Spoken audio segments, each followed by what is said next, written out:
make a start if that's okay. Thank you everyone for coming. In terms of housekeeping stuff, we've got no fire alarm scheduled for today, so if the alarm does go off, please just don't use the lift. Run like hell.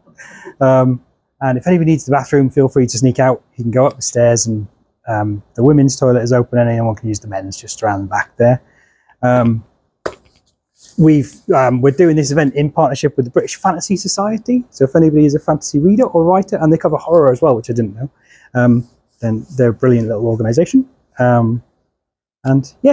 Today we've got Bill Wood with us, and hello. Bill is the author of Let's Split Up and Be Right Back, and they're both terrifically successful. And oh my goodness, so we're gonna chat to Bill and jump in at any point if you've got any questions. You don't have to stick your hand up or anything, and we'll have time for questions at the end as well. And we're just going to leave this little mega mix of Bill's inspirations running in the background. So if you get bored, you can watch that instead. Go. And if you're squeamish, look away in about 7 minutes. But yeah, thank you so much for coming. Honestly, no, of course, we're dead excited to have you. And you're from Solihull, yes, which is brilliant. And we love getting in people who are from here or hereabouts, at least. Yeah. Just because it's honestly dead inspiring to meet people who have done it and are doing brilliantly well. Because there's an idea growing up that authors all live in massive castles in Ireland and never come out. I can't remember which author that is, but there's one. Yeah.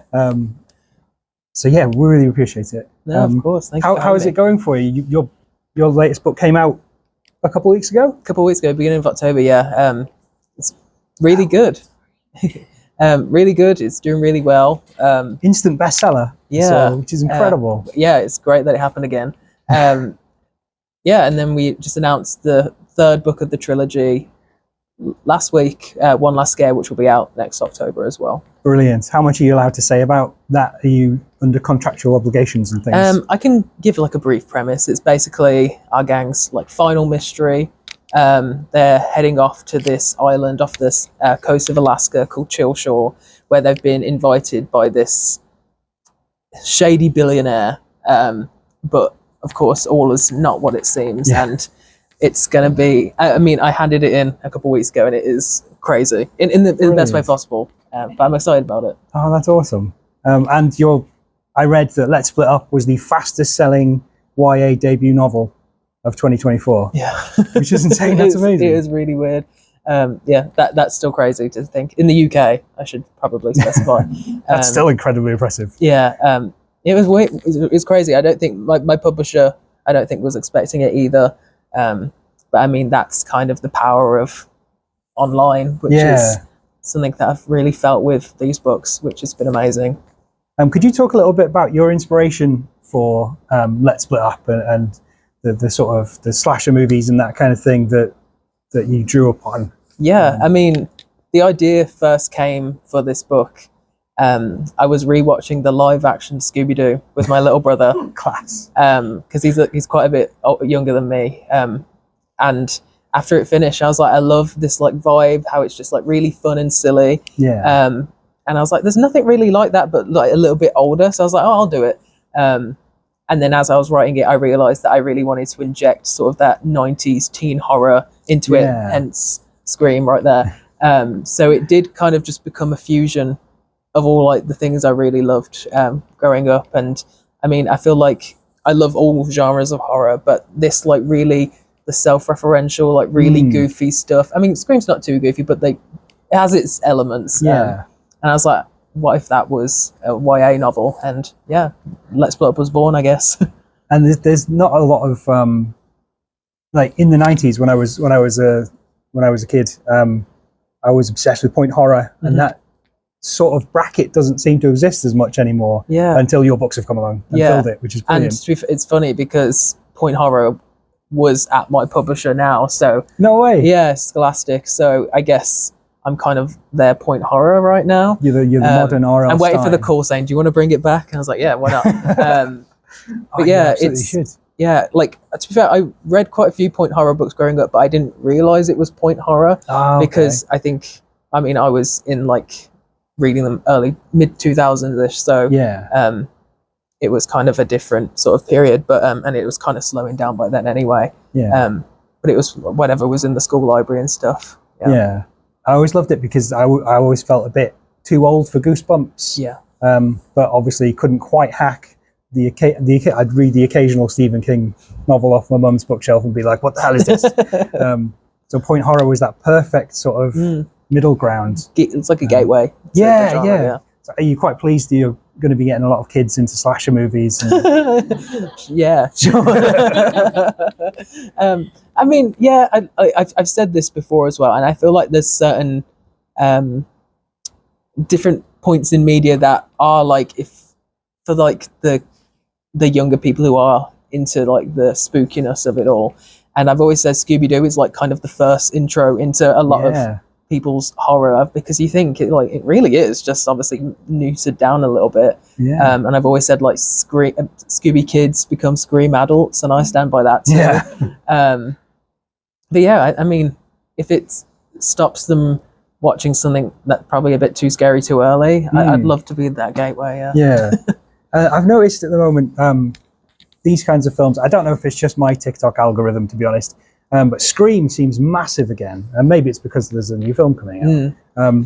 But what was it about these kinds of late 90s, early 2000s slashers that inspired you in a way that, you know, other horror films more recently haven't? Or is there something special about them that takes you back to them? Yeah, I really can't pinpoint it, but it seems like a lot of people have the same opinion. A lot of people my age, you ask them their favorite horror movie specifically, and it's always Scream. And maybe it's because it's just a bit more modern. Like sometimes you'll watch a horror movie from like the 60s and you're like, how do people find this scary? But Scream, I think's close enough that you can find this scary still. And I think it is like Scream was one of the first as well to really, it's like a satirical take on the genre itself, and it's so unique, and I feel like he does it so well that the movies that have tried to kind of recreate that since haven't been as successful, including the sequels. And also like the intro of this film is incredible. It's perfect. And then just the cast as well. I think a lot of things that go into it, and I think it helps that it's probably the most consistent franchise out of, you think of like some of like the Friday 13th sequels are dreadful. But Scream has been really consistent, which obviously helps with people thinking fondly of the franchise. Even the ones that have great first ones and later on get really good again, like Nightmare on Elm Street got really good. They have a really horrible dip before they get there. But it's amazing. It's honestly, as I feel very old, but as someone who was a teenager when Scream came out, I think I was a bit too young to be watching it on VHS, but I was anyway. It's brilliant to see people are still into it. And I don't know if it's part of do you think it's part of the sort of 90s revival thing that's going on? My wife's a school teacher and all of her kids are listening to Oasis and Nirvana. I was just like, what's going on? Yeah, it's definitely part of it. Because it's that, and it's also like the Y2K 2000s as well. I don't know, it's just got a charm to it, I guess. It keeps coming back for a reason, doesn't it? Yeah. Definitely. So could you talk a bit about how you started off writing? Have you always been writing since you were a kid, or? I mean, I've got like a vivid memory of like me writing a story about a monkey. I really can't remember the rest of it, but I would like get A4 pieces of paper, fold them up, and then staple them together. And then I stopped doing it for a little bit. Like when it comes to me and hobbies, I will have a new hobby and I'll stick to it for like a bit, really obsessed with it, and then I'll just drop it very quickly. But writing was always one that I would come back to. And then it was when I was in like high school again, when I was like, oh, I really enjoy doing this, and I was writing stories again. But the thing is with writing stories is like they're really exciting for like the first 10,000 pages, and then you're like, oh, the next idea. So it took me ages to actually finish a story, which I think a lot of writers will agree with. It's, you can get really bombarded with new, fresh ideas, but then you never actually finish a book.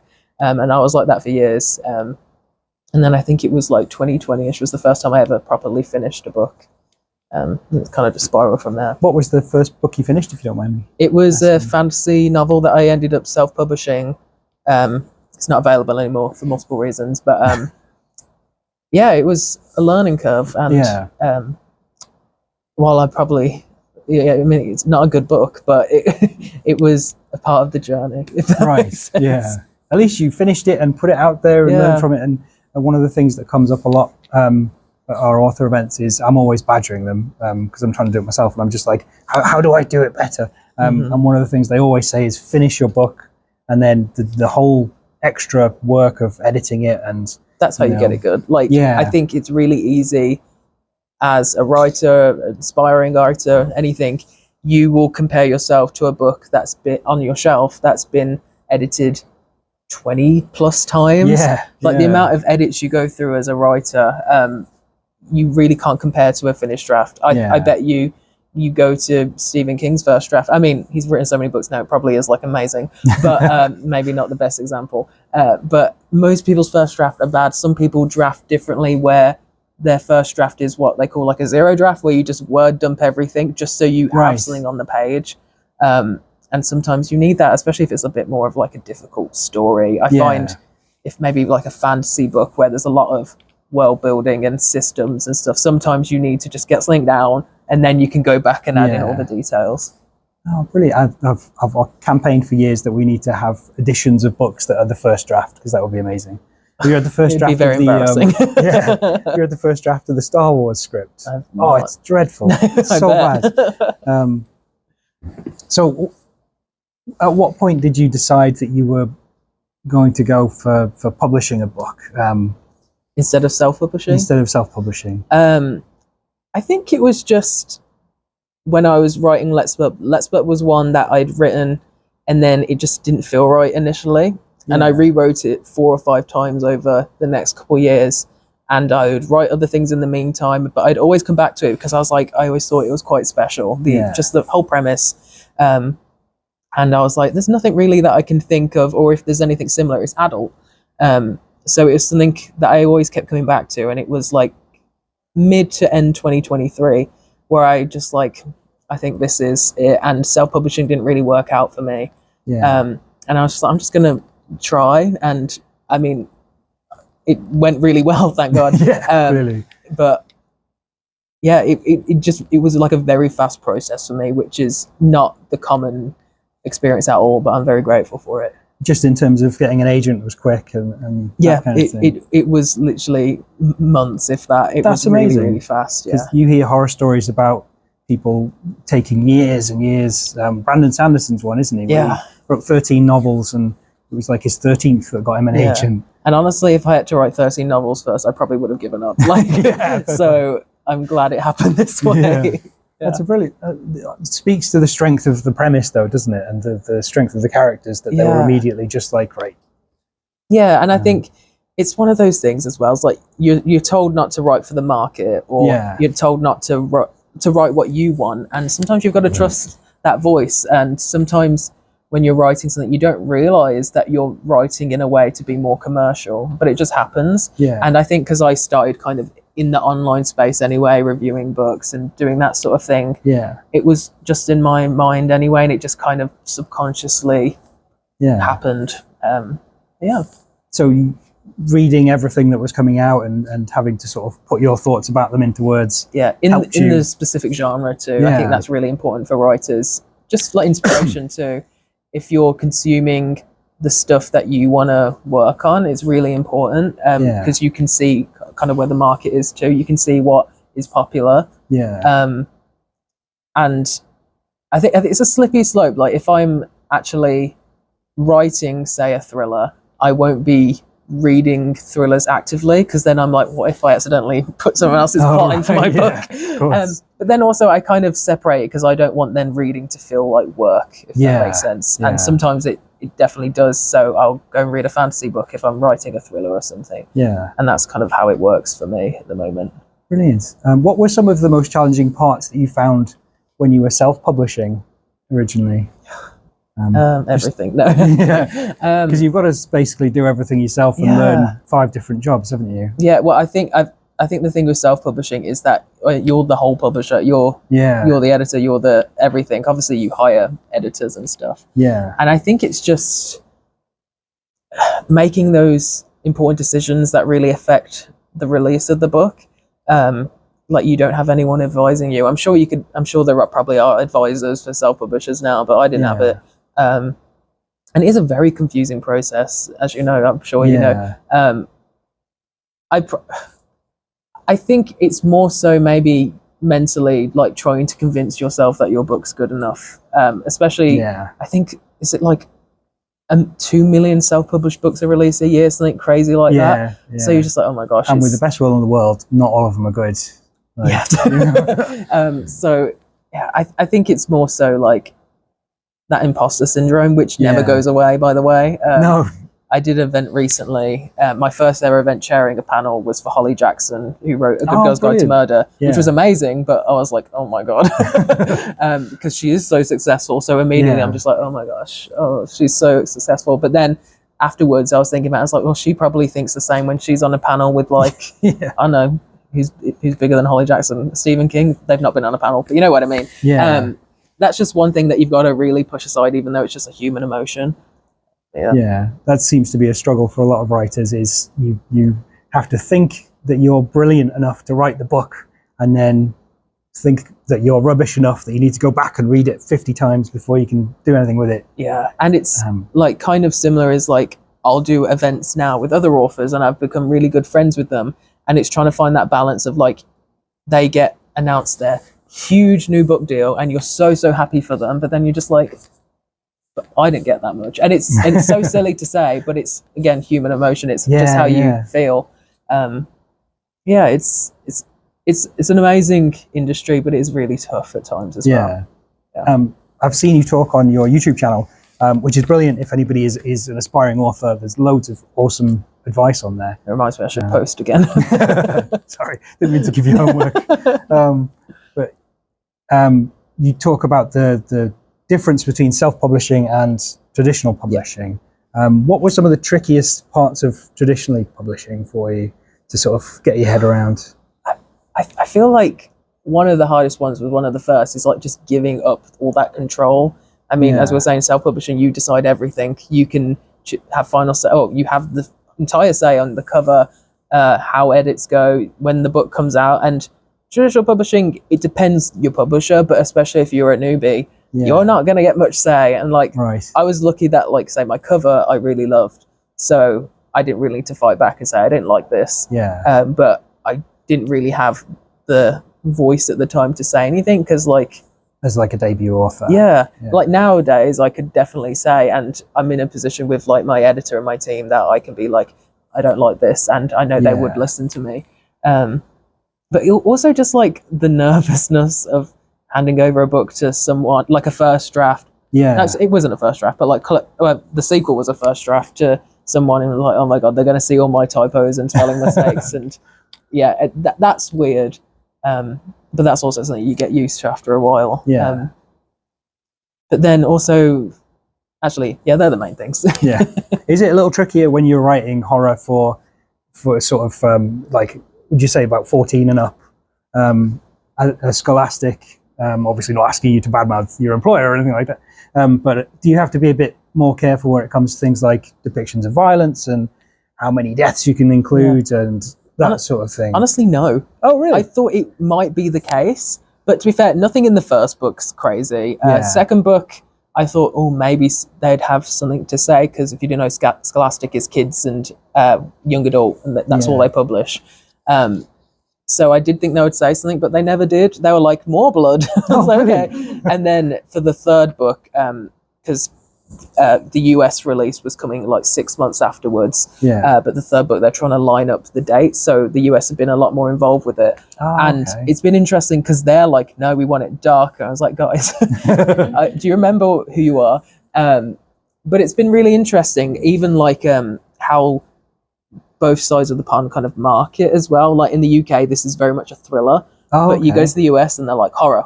Really? And that's been really interesting. And I think that just shows how like dark the US want it. So I was like, I'll make it really dark. So the third book is a big step up, but in like a good way. Is there a little bit of snootery towards horror in Britain, do you think, or is that? I think it's. I've seen so many like bookseller articles about it recently, because it has been like such a in the past couple of years, the horror market has like grown like exponentially. And I've got quite a few horror author friends, and it's obvious that they're really leaning into it. I don't know the reasons why, but I'm happy because it's my career. So I'm happy about it. Yeah. Have you found that it's been received by readers very differently in the US versus the UK? Because it's obviously set in the US. Yeah, I was actually really nervous about that. I did have to speak to some US friends I've made over the years. I was like, I need you to double check this because everything I know is from like the Disney Channel. So I did a lot of research, obviously, but some of like the specifics that are maybe a bit more broad or something. But I quickly found out that because the US is so big, it's just different state to state, county to county. So I kind of got away with it because it is a fictional town. That's probably the reason it was the reason I did a fictional town, right? Because I didn't want to mess anything up. But yeah, what was the question? I can't remember. Whether the American readers are receiving talking about different parts of the book, maybe. I mean, I've not had any complaints about the book. I think the first book as well is kind of like an intro to the world anyway. And I mean, at the time I released it, I didn't know there was going to be more books. And then after the reception of the first one, they asked for more. So I don't know. I feel like I'll be able to answer the question once the second one's out in the US too, because that's when it kind of really gets going. I guess we'll see. Nothing too bad so far. Yeah, it would be interesting to see like what people talk about in terms of just who their favorite characters are and that kind of thing. Yeah. Because you've just got like a perfect case study, haven't you? When's book 3 out? Next October, I think October 6th. Brilliant. So right in time for Halloween again. Perfect. Which is perfect timing, really. Yeah. That's awesome. I read that you studied film and screenwriting. Yes. Did that help at all? In terms of your Yeah, I think from doing that at uni, it's really been when it comes to my writing, my dialogue, like I've heard it multiple times. This is just not me, just like being like big-headed. It's like my dialogue's probably the best part of my books because you think of a script when you're writing that, it's 80-90% of the actual script is dialogue. So I've just become like really, I guess, well-versed in like making that believable. And I think that's really important when it comes to YA because and when it's multi-POV and you've got so many different characters that you want to try and differentiate the voices. I'm really glad that's the place I feel most comfortable with, because I've read so many books, young adult books specifically, where maybe if it's like an older adult writing it, and you're just like, oh, no one speaks like this, no one says that, and that was something I was really conscious about. So I definitely worked a lot on that. But again, like just like story, my main lecturer at uni was a novelist as well. And he'd self-published for years. He had loads of books out, and we spoke quite a lot about it. And he's like very firmly like, it's there's so many authors that do transition into it because they're kind of in line. They're obviously not the same course or anything, but so many of those attributes kind of transfer over. And you sort of remove the faff of having to find someone to make the film. Exactly. It's a lot more accessible, especially now with self-publishing. You can't really self-publish a script. I mean, you could, but there's not as big of an audience for people who just want to read scripts. And it's true that Let's Split Up is being turned into a TV show? Yeah. That's amazing. How far along is it? It's just in early development right now. The studio is Scholastic Entertainment, who do Goosebumps. They do... They did the His Dark Materials show a couple of years ago. You're kidding? Clifford. It's really cool. Early development. It's still early stages right now. I did have some communication with the screenwriter like a month or so ago, and nothing could come from it, but it's looking positive. So we'll see. That's brilliant. But it's literally a dream. It really is. Are they sort of involving you in the process? I've told them I want to be involved as much as possible on the set. And I think it's kind of like, well, if we don't have to pay you more money, sure. We'll see. I really hope so, though. Oh, it's amazing. And would they be adapting all 3 books? I guess it's if it does well. Yeah. I'd hope so, because I think, in my opinion, they just get better and better. So Yeah. here's to hoping. Oh, brilliant! I'm so pleased for you, honestly. Thank you. And it's brilliant to see horror making a bit of a comeback as well. Yeah. You know, so could you talk a little bit about what are we on? What's this? Is this? I know we did last summer. I can't even see from here. Oh, I know we did last summer. Yeah. Was this a big hit? It's the same writer as Scream, isn't it? Yeah, Kevin Williamson. Yeah, I love that guy. Yeah, I feel like these two kind of films kind of go hand in hand. Yeah. Actually, for the launch of Let's Split Up, my publicist, we had a really cool launch in our cinema in London, and we had a screening of this afterwards, and that was a really cool experience. Yeah, both of them have that sort of same vibe. This one is not as comedic and like self-referential, but I kind of just linked them together in my mind, and huge inspiration. And this is one of the best chase scenes in film ever. It's the one that's literally on right now. So good, so good. Were you sort of conscious of providing like a platform for kids to jump into slasher films when you were writing the books? Were you sort of like, you know how some authors, self-published ones, include playlists, Spotify playlists and things like that? I did want to do that, but my publisher said no. Right. I don't know if there's like copyright stuff there. There probably really is. I don't know if I wanted to do a platform, because I don't know how sensible it is to say kids go watch tricky, this. Isn't it? It is tricky. I mean, it's nice seeing. I mean, the best emails that I get are from like parents or younger teens who struggle with reading, or they're dyslexic, and I purposely made these books accessible prose wise because I wanted it to kind of evoke that feeling of a film just really easy. And I mean, a thriller novel anyway, you're not going to go crazy with the prose anyway, but it was something that I was very specific about. So I don't want to do anything too wild, because I want people just to have fun with it. It's not a serious book. And exactly. We get parents in all the time in the library who are sort of like, I've got this 12-year-old, they don't read anything at all, what can you suggest? And we're just literally throwing anything at them, and it's always, what are they interested in? Like, if a Halo novelization will get them into reading, that's what you go with. You know? If it's, comic books, go for that. Well, that's my little brother. He's 12 now, but it was the graphic novels that got him into it. And then we're like, okay, now read this. And he doesn't read all the time, but if there's something that he's really interested about, and sometimes I think the people who say reading's boring, you just haven't found the right book. Yeah, definitely. I think so.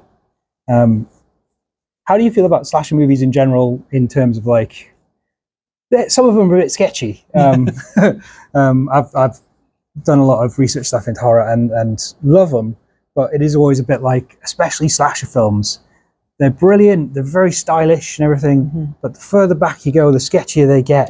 And if you get to the Italians, then you're the way they film women being killed and that sort of thing. Gleeful is the word I would use. I mean, it's one of those things. I feel like when you think of slasher, you kind of think of like the 80s period. And that's when they were just banging them out so fast that the quality they didn't care. it was the same. You had like all of the really bad Halloween sequels at the same time as like Nightmare and Fridays, and then Chucky came a tiny bit later, and it just I think it just got a really bad rep. And nowadays I think there's not too many slashers being made, but I feel like they have a lot more to say. And I love a slasher that will kind of genre bend a bit, and that's what I want to kind of tackle next after this series is done. I've got some ideas where it is kind of doing something a little bit different with the genre, so it doesn't just feel like straight slasher. But I always love, there's like the Happy Death Day movies where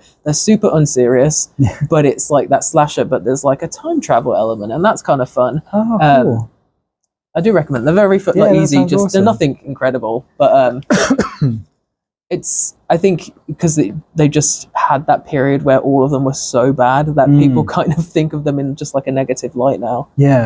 I'm sort of, I haven't watched horror films in years, because once you have kids, they sort of become a little bit more upsetting. But horror scenes in film, to be in a very sort of serious mode at the moment, where a lot of them, like Weapons and things like that, and Midsummer and stuff, they're very, very serious, very well made, very artistic, and horribly brutal to the point where I'm just like, I can't make my wife watch that.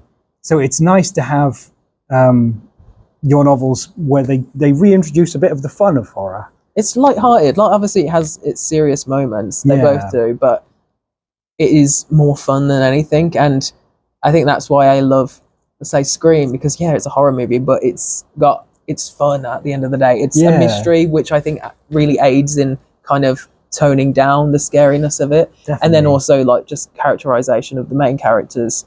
I purposely added in the comic relief like you do in most things, because you need that in that sort of book. I was really angry when Scary Movie came out, and I was just like, you're parodying a parody. It's already very funny. Leave it alone. I do love that film, though. It's very funny, very funny. So are your interests going forward in staying within the horror genre? Is it one of those traditional publishing things where you're kind of, you have to stay within the horror genre? I mean, I've got... I signed a new contract earlier this year for book 3 and then something else, which Brilliant. I've not confirmed what it is yet, but it will be. I mean, I mentioned it. I want to genre blend a bit. I'm doing something else adult-wise that I can't say. That's very literally happening right now, so I can't say anything. But I do want to stick to sort of like the horror thriller space for my YA stuff, because I think, I don't know, I think YA is such a fun place to experiment with this sort of genre, and it's obviously popular, but it's like the thriller YA stuff is really popular, but the horror stuff isn't as like readily available, so I'd love to fill that gap. A lot of YA at the moment seems to be fantasy, which seems to be kicking which I love, but, I'll do something else. Would you have to do things like, if you write for adults, excuse me, would you have to get a pen name or anything like that? I thought I would, but at the moment, in these conversations that I'm currently having, no one's mentioned it yet. And I think that's kind of because the Let's Split books kind of have a crossover anyway. And because I've kind of got my online presence now, I don't know if it would be sensible to try and... Because people would know it's me, if that makes sense. I mean, we'll see. If I come out next year and I've got a different name, you'll know why. What would you credit as some of the main things that you did that sort of got you ready to be submitting to agents and that kind of thing? I mean, I edited a lot. I mean, it's because I rewrote it. I rewrote the book so many times. That was kind of editing in itself, because I knew what worked in the draft that I'd just done. So I technically didn't edit the finished one too much. I mean, I did spell checks and whatever.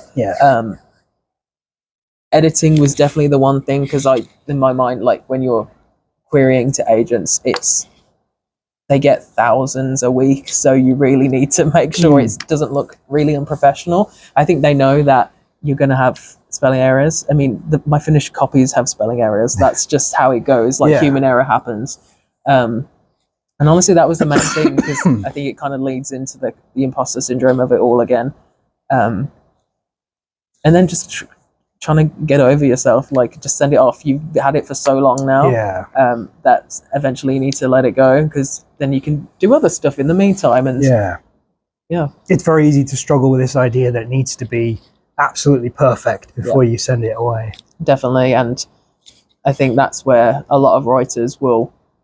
that's why they don't finish a book as well, because they get halfway through and it's like, no, this isn't working. And I think the best thing in that situation is just to finish it, because then you've got something, because you can't edit a half finished draft. I mean, you could, but then what's the use in that? I'm guilty of I've finished my first draft and then decided to change the gender of one of the characters and change it. It's such a nightmare. I've done that before. It's terrible. And I changed it from past tense to present tense. Oh, that's even worse. I changed the villain, and I'm just like, I spoke to an author who came in, Alison May, who had some advice on editing, and she was just like, what you've done there is you've written a book and then you've tried to rewrite it to become a different book. Which was nice. I say the tense thing is so annoying to deal with as well, because you can't really even like control F change stuff. No. I mean, the only reason, honestly, that these books are in first person present tense is because that's what scripts are in. And I got too confused writing scripts at uni as well as this in like third person past tense. So I was like, no, I'm just writing it in first person present. And I think it worked out in the end because I think multi-POV being in their head, like actually in first person, works really well. And now I'm just used to it. I tried writing in third person last week and I was like, I can't do this. So I've just gone back to first person I think again. first person's great, especially in the present tense. It feels very immediate, and with horror especially, it makes it feel like, I mean, it sounds cheesy, but like it makes you feel like you're there and just make it a little bit scarier, I guess. Yeah, definitely. And you feel like you get to know the characters very well. And one of the brilliant things about your books is the characters are so strong and so sort of easy to like and relatable, which is always hard for horror because, you know, especially if you're watching a slasher film, for example, the bad ones are bad generally because you don't really care. You're rooting for the villain to kill them more than you're rooting for the kids to survive. That is the really important thing, I think, with horror as well. It's like the scariness a lot of the times when you're reading a book, because obviously with vision, I mean, that's Scooby-Doo, so it's not too scary. The visual with horror is what scares you, and obviously the noise, like the jump scares, you don't get that in a book. So it's the eeriness you're trying to really evoke. But then also, if you care more about the characters, then you're going to be scared for them. So it's like probably I think characterization is probably the most important thing when you're writing that sort of genre. Yeah, that makes sense. So you haven't got, you know, the cat jumping out of the cupboard to rely on to spook people. So you have to be like, no, don't kill that one. Because if you write that's not scary. But watching it, sure, a jump scare, but you can't put a QR code in there and it's like, scan this to be scared. I don't think that would fly. You don't see that being something they're going to introduce to Kindles, like little speakers. There are, I remember when I was working at Waterstones and there was like a Matt Lucas book where there was QR codes for sound. Really? And I think it's just like a gimmick that doesn't really work. I mean, who knows? Maybe next year that'll be the big thing, but I can't see it. I think they might be scared off. There was a scandal just a few weeks ago where all the libraries got an email from a children's publisher saying, "Oh, this book, Spy Dog, has got an internet address in the back. Please rip out that page because someone has bought that and directed it to something else." I remember seeing that. Oh God. Oh gosh. So maybe they'll stay away from web links. Probably. Did you find working in Waterstones really helpful in terms of market research and things like what sells, what sort of people, what kind of customers would be? Yeah, I mean, I worked in the Solihull store, so and then I covered in a bunch of stores, including Redditch, and it was interesting actually seeing how the markets are different. And you definitely see like then compare. I found the biggest difference between like Solihull and Coventry. That was a big drastic difference. I mean, not drastic, but being in Solihull every day, you'd see the same type of customers come in, and then you just kind of see what comes off the shelf. And sometimes like they'd have their book of the months, and then you'll be like, okay, that's one's going to do really well, especially in this area. But then sometimes you'd be proven wrong, and then it's like, I don't get how that works. I'll always remember there was one book of the month. I think it was like October, and it was this 9 to 12 like spooky Goosebumps. They comped it to the Goonies, and I was like, this is going to be huge. And then we barely sold any copies, and I was really devastated because that was the one I was like, I'm going to read this, and it was great. And I think that kind of also shows kind of the unpredictability of publishing, and sometimes a book may get like a huge 6-figure deal, but it doesn't really mean it's going to be successful because at the end of the day, the consumer needs to connect with it. So it definitely helped. But I don't think it's kind of like the be all end all. In that sense. I was shocked in terms of the marketing side of things when I first started working in a library as like book covers and that sort of thing. I was like, why is every thriller dark blue with yellow writing? And I had no idea that there was this sort of uniformity to them. Well, I think it's also they're trying to trick people. They're like, if we make this look like a Peter James book, maybe fans of Peter James are going to pick it up. And I mean, it makes sense as a business, but then it is also annoying because you go in the bookshop, it's like, have I read this? I'm not sure because they all look the same.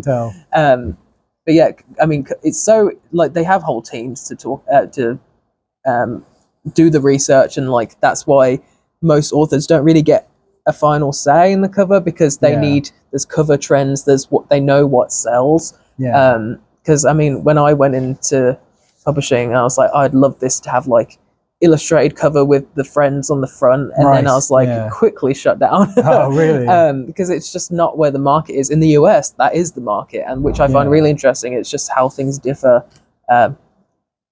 so easily between the markets. Yeah, I've noticed that with fantasy covers, especially with like Brandon Sanderson. His British covers are like a silhouette of a person, and they're completely white, and they're a bit boring. And then you go to the US ones, and they're incredible. They're like these painted things. The UK ones, they all kind of look the same, so I get confused with them. And it is like the huge thing in fantasy in the past couple of years is like the romantasy, the romantic stuff, and that's really swayed what a fantasy book would look like, but it's also swayed how a publisher would market it, because they're like, no, there's a slight romance here, let's lie and say this is a romantic fantasy, because they means more people are going to pick it up. And I mean, it's smart, but also like you're kind of lying to everyone. Definitely. And it's you have to sort of set readers' expectations as well, because if you pitch them the wrong thing, even if it's brilliant, it's not what they want. And then the author will get the backlash, not the publisher. Did you get any say into these fabulous sprayed edges? Because this is cool. It is really cool, isn't it? Awesome. I didn't get say. I knew. So it's my cover designer who does it. Everyone thinks it's the Works who do it, because it was the sprayed edge with the Works, but it's the cover designers of the actual book who normally do it. I found that out only like 2 months before it released in the UK. Nice. So it was kind of like, they've bought this many copies, they're going to do this for the however many. And then I was like, okay. And then it got round to the sequel, and the first one had done so well. So like, let's do it. Let's restock the first two. I mean, it's been really cool. It's helped a lot with my sales, so I'm very happy about it. Could I ask you about, just as someone who's going to have a go at self-publishing, a big part of the battle seems to be marketing, just getting people to see that you exist and your book exists. Do you have any tips for people who are starting on social media as authors, whether self-published or traditionally, as to how they can sort of connect with people and find readers? Because you do it brilliantly, and your TikToks are great, and you're very sort of open and upfront, which is brilliant. I think the biggest thing, honestly, is probably just personality. People, like, I've seen lots of authors, and it works for some people, but it's kind of like the divine few, really, where you really need to show you to get people to care. Like, you can easily do like faceless TikToks or whatever, but then people aren't going to associate you with that. Like, your face is like a brand, and it's annoying because I feel like most authors as well are kind of a bit more introverted, so they don't really want to do that, but it's just kind of, especially self-publishing where everything is on you, you kind of do have to be that marketing tool. So having something that people can recognize is really important. And it's also something that you just learn to get better at. Like, the first time I ever posted a TikTok, it was so awkward. I had to cut out everything. I mean, I still have to cut out stuff because I stumble all the time. But you just get a lot more comfortable on camera after a while. And then one thing I learned as well is that people don't like being sold stuff. And I used to run the TikToks, run the socials at Waterstones, at the Solihull store, not the head office store. And I very quickly learned that the videos that would do the best are not the ones saying, oh, look, this new book's in. It would be like the fun challenge videos, or like stuff that doesn't feel like sales, but you're still including the books in the video. So it's like inadvertently actually putting out there, but not being like, buy this. And that's like it's sometimes tricky to find those videos that work, but it's, I forget the rule. I heard it somewhere. It's supposed to be like a 70-30. 70% you shouldn't be selling stuff, and then 30% you should. Oh, okay. It's something like that.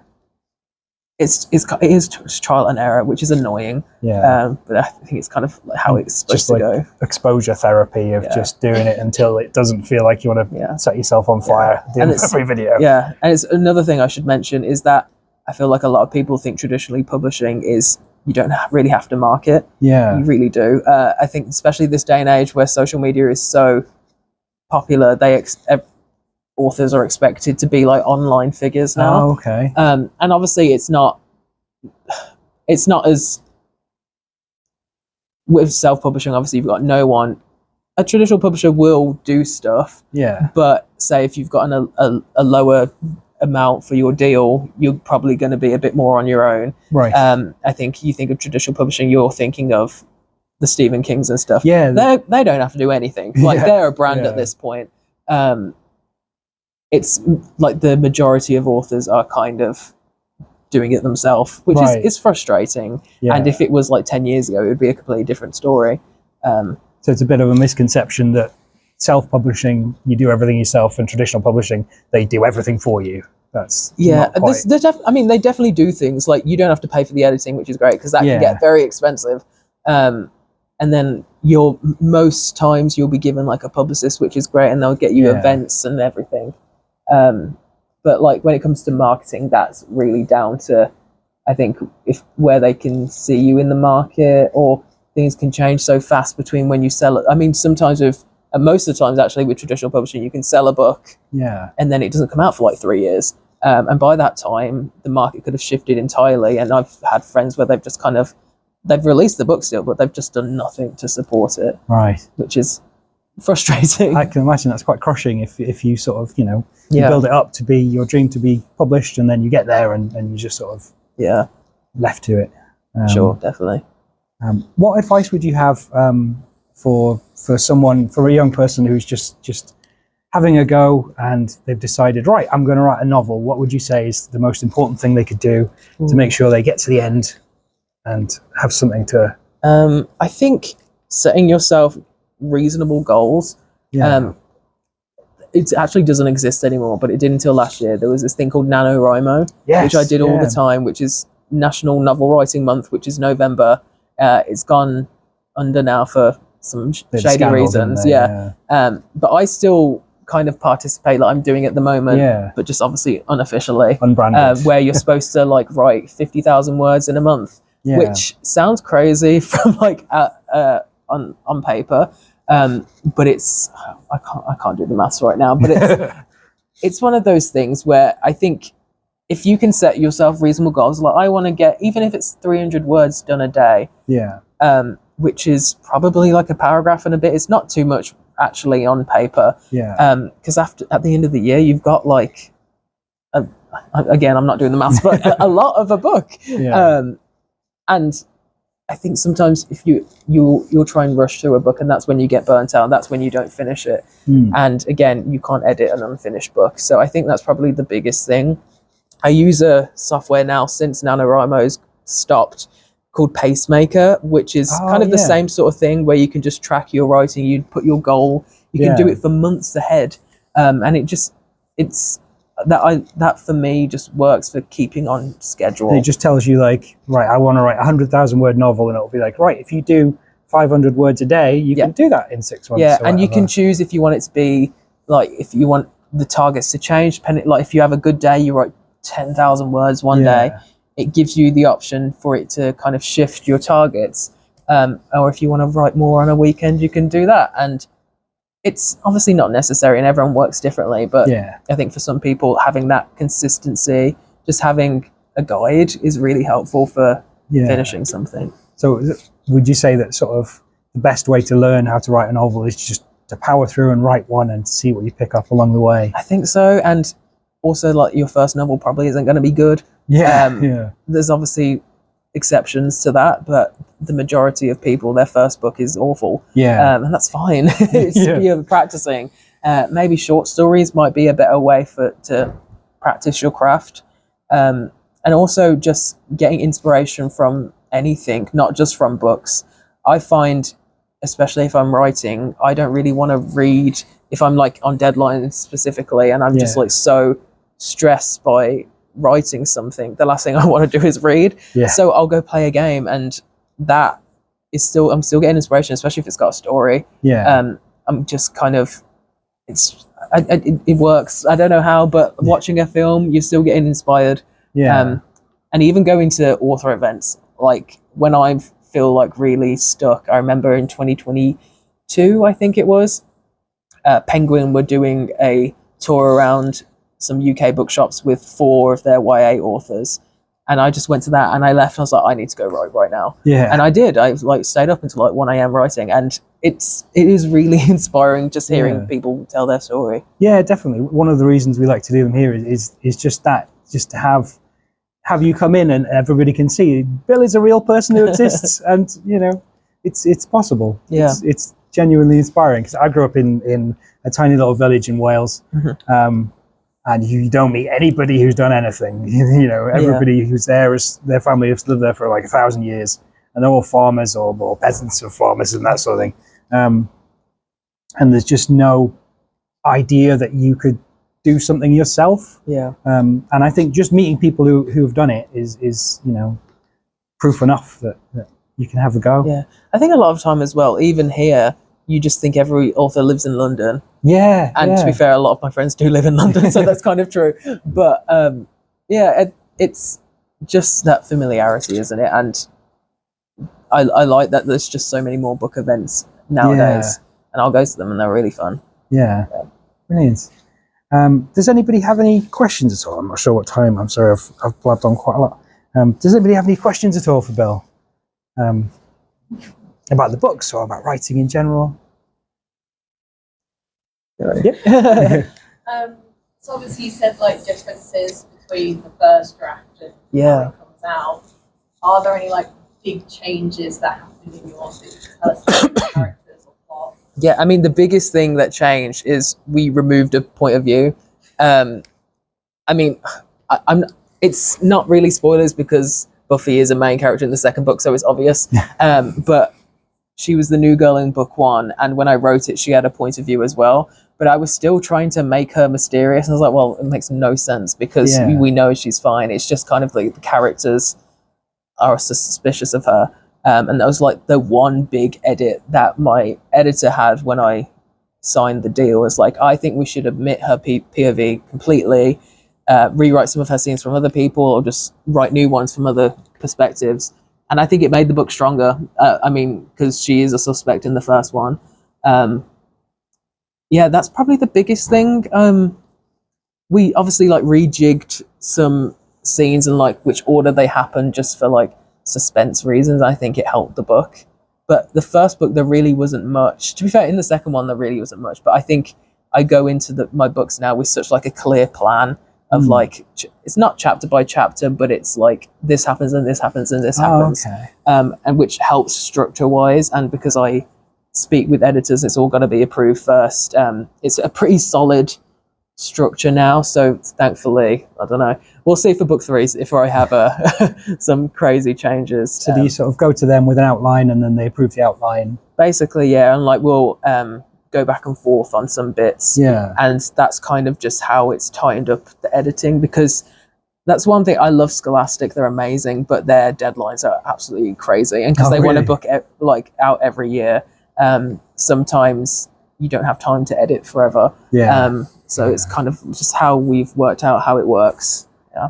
Was that tricky going from writing your first novel, where I presume you had as much time as you wanted to write that one, to then working on a deadline with a team of professionals, you know, waiting at the door for it? Yeah. I mean, Let's Split Up. Obviously, I wrote first in 2021. Yeah. Came out in 2024, and I rewrote that so many times. Be Right Back, I wrote in a month. Yeah. One Last Scare, the third book, I wrote that one in like 2-3 months, but it's because I had time this time to start it a bit earlier. I consciously, I'm starting this way early. And because this one as well, they didn't tell me they wanted a sequel until like November last year. So I was like, okay, thanks for the heads up, because I'd already started writing something else. Originally it was just supposed to be another standalone, and then they're like, actually, you just got a call one day, it's like, how do you feel about a sequel? And I was really happy about it, because I think this format of book, those characters, it really lends itself to a sequel really well. Definitely, so I'm very happy that they've gone that way. But yeah, brilliant. Was it quite hard to adjust to writing by yourself and being your own kind of overall editor? A little bit. I mean, feedback from people. I mean, when I first started writing properly and I was writing novels, I was what they call, is it pantser? When you just without a plot and you just write what comes from your mind. which I liked. And at the time I was like, this is the way I'm doing it. This is the only way I find it fun. Yeah. And I've learned now, obviously, when you have a publisher, they do have to approve things, so you can't really do that. But I've learned to really love plotting, and it's kind of become one of my favorite parts. I love building that world. And it's just something you have to adjust to. And now I will do it, even if I, like for One Last Scare, the third book, I had a really set in stone plot, but if I was writing and I was like, oh, I should do this with one character, I'll just do that. And then I'll just like, sorry, I changed it. And I did that quite a few times. And in the end, they agreed. It was like, okay, yeah, that's better. And that's, I think, what keeps writing fun and fresh. Yeah. Yeah. And you've got more power now with each book being a massive success. Yeah. You can now be like, excuse me, international bestseller, Bill Wood says this is a good idea. Yeah, I mean, my first editor actually is on maternity now, so I've got the big fiction publisher, which has been really strange. Like, she did the Hunger Games, so I'm like, no way. I'm feeling very like, but she's really lovely. But it's really interesting just seeing people's different editing styles, how involved they are, and she's been like super on it with like, let's do this with the characters, and like, oh, my other editor wouldn't even thought to do that, and it's just really interesting getting different eyes on a project, and it's just really fun. I can't lie. It must be. Do you think it helps writing the book 2 and 3 at a faster speed? Do you think it helps to be able to do that when you've had someone who's worked on the Hunger Games or what have you be like, I love your book is amazing, and then you can be like, oh, I'm good at this, I can do this. I mean, it's very validating when you have such a big like editor on a project. It is. And then when they read it in like 2 days and they come back with a bunch of notes instantly, it does help a lot with like quelling any of like your doubts of yourself. But it's just, I don't know, it's been such a fast experience for me, and it just kind of it didn't come out of nowhere, but it just happened so fast that it kind of feels like that. I don't know, it's just fun, and I keep waiting for it to like wear off, and it just doesn't. I just have fun all the time. That sounds amazing. Does anybody else have any questions at all? Sorry? We've talked about social media quite a bit. Yeah. And it's great. But do you think it's also got a bit of a negative spin? Because I don't know about anyone else, but my TBR is so consumer. On BookTok now, and I feel like I'm lost how I used to buy books. Yeah. It's changed so much. And it's so noisy. How do you kind of find your way through that? I agree with you, because my shelves are ridiculous. I feel you, because I used to just go in bookshops and pick up whatever, and I've been getting better at doing that again, because I think with social media it's so easy just to be like, oh, I recommend this book, and then you're like, okay, I'll go buy it as well, and you kind of lose that. I mean, that fun feeling of going to a bookshop and just picking up a bunch and reading the blurbs and think, oh yeah, this will be good. Maybe it's not good, but it's still that fun experience. I don't know. I have like a love-hate relationship with social media, and it's normally when my views are really low. I'm like, I hate this. And I don't know. I think it is like there's so many pros and cons for both. And I think if it went away, I would then miss it, because I've made so many friends from online, and then I've got some of my favorite books I wouldn't have read unless someone had posted about them. And I think it's such a great way to get authors that probably haven't had a support from their publisher and probably would have just faded away. But then all it takes is that one post for someone to be like, oh, this is so good, and then they're like a bestseller. And it's amazing, because so many authors would just go unnoticed before, and at least it gives them a kind of second chance. So there's loads of ways to look at it. I think there's more pros than cons, but it's definitely a slippery slope, I'd say. Yeah. It's amazing, the power of it. We've got a self-published author coming in January, AP Beswick, who he used to be a nurse, and he was writing and that sort of thing. And one of his posts took off on TikTok. He wasn't sure why, and it got like 1 million views. And then suddenly he's got enough sales to make it his full-time career, and he's bought an office space and all that now. And it's just like the power of one thing going viral. Yeah, I mean, incredible. That's when I was self-published. The first time I ever posted about that book, it was a silly little trend video. I woke up and I had 1 million views on it. No way. I was like, well, I guess I've got to release this book now. and it can happen so fast, and that's the Yeah. thing. I think that's the beauty about TikTok, is that the algorithm's so much different to say like YouTube, and I think it's one of the first social medias where, say YouTube, you have to actively search for what you want, but with TikTok, Yeah. anything can really come up. Like Yeah. the reason I got into book talk specifically is because I just had a random book video come up one day. I was like, oh, I want to read that, and then it's all I got for the next 5 Oh, right, years. yeah. But it's good. I do enjoy it. Obviously, there's days where I'm just like, okay, I need a break from this, but Yeah. I think you just see how many self-published authors it's helped as well. Like, I don't think there's ever been so many successful self-published authors Yeah, it's ever. crazy. It's definitely happened in the past. Yeah. Like, I always go back to like Christopher Paolini with Aragon, early Yeah. 2000s. Was that self-published? Yeah, originally crazy. self-published, and now look at him. Yeah, Those yeah. books are huge. So Oh, man. yeah. Yeah. Do you feel a certain element of pressure of having to sort of keep up the social media output and Yeah. and to I suppose if you're having a bad day, you don't want to go on social media and be like everything sucks. Yeah, I think because you've got to kind of keep a level of professionalism, Yeah. especially when it's your brand at the end of the day, isn't Right. it? Yeah. I am very honest with people, and like my YouTube as well. That's why I go in and very honest about my experiences. Yeah. But I mean, back in the day when I was self-published, I posted every single day Yeah. for 3 years in a row.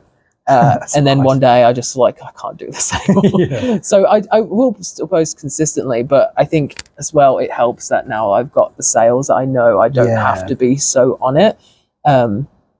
So I'm in obviously a very lucky position where I don't have to be constantly doing it. Yeah. Because I've got readers who are doing it for me now, which is so crazy. You've got word of mouth, people Yeah. reading the first one and telling their friends and everything. Yeah, which is great. And yeah, but I still do get the things where I'm just like, I really should be posting a video right now, but Yeah. my chair's so comfortable, I don't want to do it. But yeah, it's a battle, I think. Yeah. Anybody else have any questions at all? Time we on? No, that's okay.